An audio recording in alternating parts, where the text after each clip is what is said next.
y'all, welcome to Funky Spaceman Island. I'm Blake. This is my quick reactions to the SummerSlam pay-per-view. Not going to go into every match because pretty much there's only going to be one thing that people are going to take out of this SummerSlam, and that is the main event, which was Brock Lesnar versus John Cena for the WWE Championship. But before we get that, I'll quickly run down all of the other matches that I can remember. We had Dolph Ziggler picking up the Intercontinental Championship in a quick match, but it was good and fun. Then we had Paige versus AJ Lee, which had a much better match than they did at Battleground, and I really liked it because Paige just seemed fucking crazy in that, so that was cool. We had Dean Ambrose versus Seth Rollins in a lumberjack match in what was probably the best lumberjack match I've ever seen, because usually they always go the same way. Oh, one guy gets knocked out, he gets beat up, thrown back in. One guy gets knocked out, he gets thrown out, back in. Then another guy, the first guy gets knocked out, and he starts attacking the lumberjacks, and the lumberjacks start fighting each other, and he gets back in the ring, and then he gets taken advantage of, and the match ends there with one guy squeaking out with the win. And it happened like that, but so much better. Like, the whole idea of a lumberjack match is to keep these guys inside the ring, and the first thing they do is pretty much go out there and just start beating up the lumberjacks and start fighting in the crowd. And so they're a WWE official had to go out there and be like, go fucking get him! Get him out of the fucking crowd! What are you doing? It was awesome. Seth Rollins wins. It was a good match. So then we had Stephanie versus Brie, and it was predictable. Nikki turning on Brie, helping Stephanie get the win, embarrassing Brie, and launching off to their own feud. So far, kind of like how I was calling it in my predictions video. But what I did not expect was how good, Stephanie was. I just did not think she was going to do nearly as well as she did. And, she just made Brie look like a fucking idiot. Just clowned her. Not even the sense of, her character beat up her character. As a person who can pretend to fight, she pretended to fight a lot better than Brie could pretend to fight. It was really good. So then we had... I can't recall much. Oh, we had Swagger versus Rusev in a flag match, but it wasn't even a flag match. It was usually a flag match, there's a flag on a pole, and you have to get it down and drop it on the floor, and that person loses. Or you have to take your flag and put it up on a pole, that way yours just got raised and you win. It wasn't that, it was just a normal match, and whoever won got their flag raised. It was stupid, because they do that anyway when they win. So, whatever. Rusev won. It was a cool spot at the end, because Swagger put the angle lock on Rusev so hard that Rusev couldn't even really put on his camel clutch very well, and Rusev was just bearing through the pain, looked like he was going to start crying, because he was trying to bite back all the pain, and he just made Swagger pass out how I thought he was going to do at Battlegrounds, but still really cool. Yeah, so that was it for that.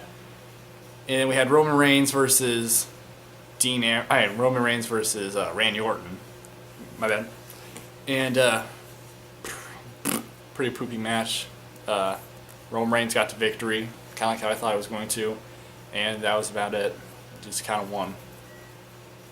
I mean, they had back and forth, but wasn't anything special. But what was special was the final match, which was Brock Lesnar versus John Cena for the WWE World Heavyweight Championship. And I called it a match, but my God, was it not a match. The bell rang, Cena and Lesnar just slam at each other and just start punching. One guy gets, Brock Lesnar pushes Cena up into the corner, and then immediately just grabs him and hits him with his F5 finisher and tries to pin him, but Cena kicks out at 2. And for the rest of the match, it was all Lesnar. Nothing from Cena. He was just getting thrown around. Oh my God, it was disturbingly brutal. He just kept hitting German suplexes on this guy. I wouldn't be surprised if Cena's spine doesn't resemble the consistency of bread pudding right now, because he just got dropped on his neck and back like 100 times. I think the final count was 16, which the announcers said after the match was like, dude, he got hit with 16 German suplexes. It was crazy. And he was just getting kneed in the stomach and just, it was brutal. And Cena had no offense, none at all. Just a massacre. Brock Lesnar just massacred, dominated, victimized, and conquered John Cena. Which, I mean, if you watch my video, I did say that's what should happen, but I did not expect it to happen like this. It was uncomfortable. Like, I think they were trying to go with as long a brutal a beatdown as they could to finally get the crowd to just go, dude, just knock this off. Because the crowd started off hot, like, oh yeah, get him, Lesnar, get him. I'm like, no, Cena, come on. And then, like, in the middle, they were like, let's go Cena, Cena sucks. Let's go Cena, Cena sucks. By the end of it, they were just like, is that another German suplex? My God, just let him die. You know, Cena like hit like one FU or attitude adjustment and got a 2 count. And like John Cena like scoots away, he's all beat up in the corner, and Brock Lesnar, who beat the streak at WrestleMania 21, just sits up, like mocking The Undertaker, and he just starts laughing. And they pan to Cena. Cena just has this look on his face like, I'm so fucked. And he was, because Brock Lesnar just got up and just started clowning on him some more.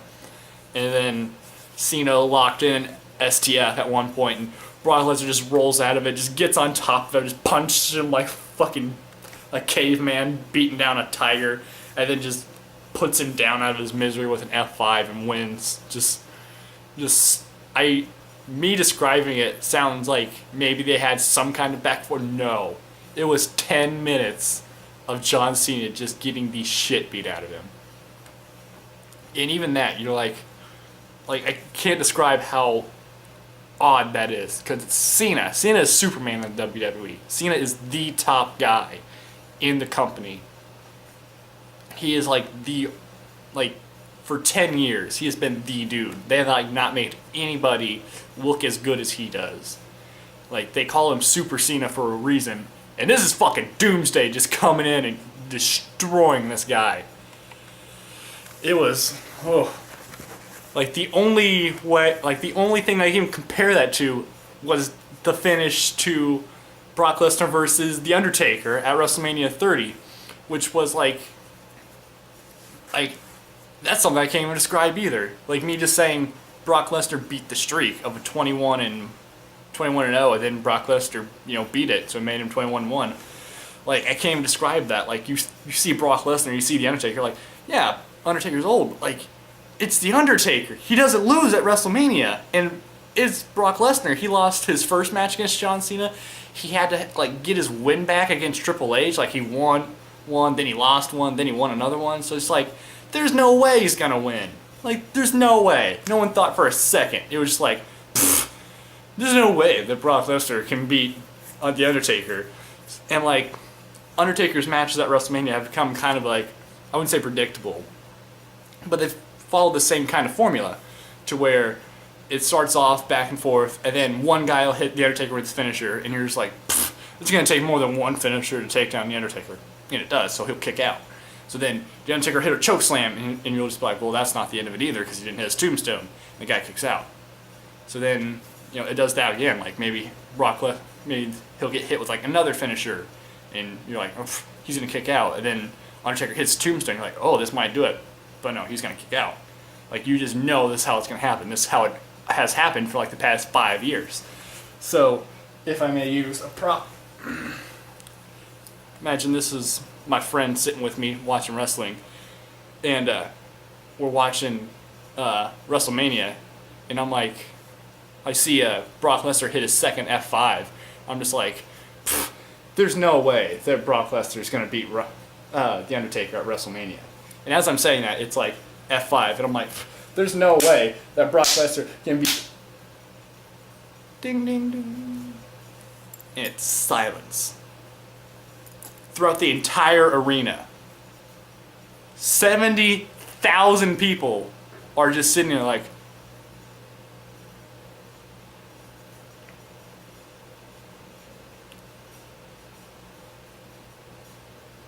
what? What the fuck?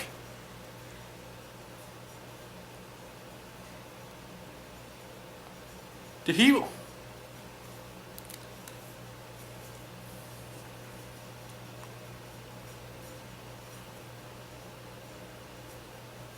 It was beautiful.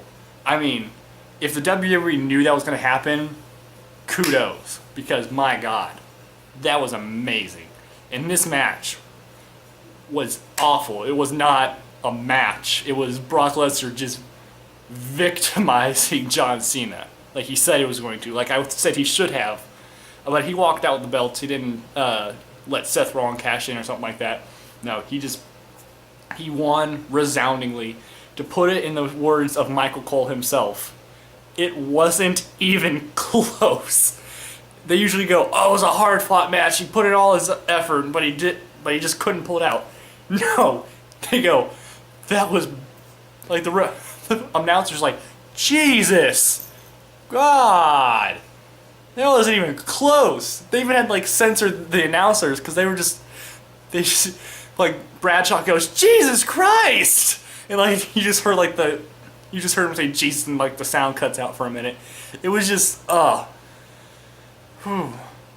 yeah. It was fun. I had a lot of fun watching it. Got a little vein going on here now. But yeah. SummerSlam 2014. It's gonna be remembered for that one match. And that's fine. 'Cause that's a good thing to remember it for.